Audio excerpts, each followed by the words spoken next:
Guys, I just want to share, I think a number one challenge if you're maintaining a physical exercise or a routine is how to sustain it.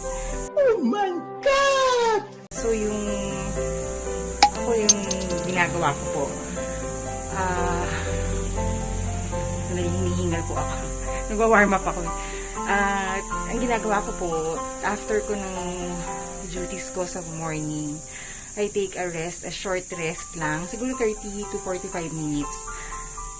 Na-try ko din po kasi mag-rest ng 1 hour. So, after mag-breakfast, after magluto, after maghugas ng pinggan, magpahinga ka sandali. Sandali lang, kasi huwag masyadong mahaba.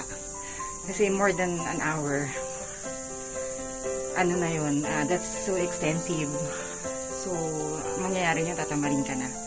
So, you get up, dress up, tapos, yun, slowly lang. Kung feel mo lang 5 minutes, 10 minutes, 15 minutes, and then you build up. So, yun po, just sharing, kasi ganun yung pinagdaanan ko. Try ko din yung, sa hapon ako mag-exercise kasi pagod na ako, yung ganun. Or bukas na lang. Ang nangyayari, ano na yun, domino na yun, no? Tuloy-tuloy na. Hanggang sa next month na lang, next year na lang, ganun. So, ayun po, nagsishare lang po. Hindi po ako consistent doon, pero I try as much until now. Ayun po. Thank you. Guys, I'll be coming up with more posts. Hindi mga pinuntahan po namin. I just want to share and yun po.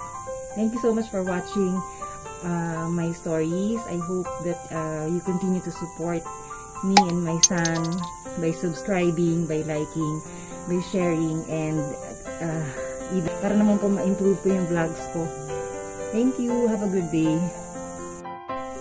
Hi guys, ang dami ko napulot ng mangga, Indian mangoes dito sa baba po ng bahay. Grabe, ang dami. Meron pa po dun sa baba na hindi po bulok na, pang tanim na lang po yun.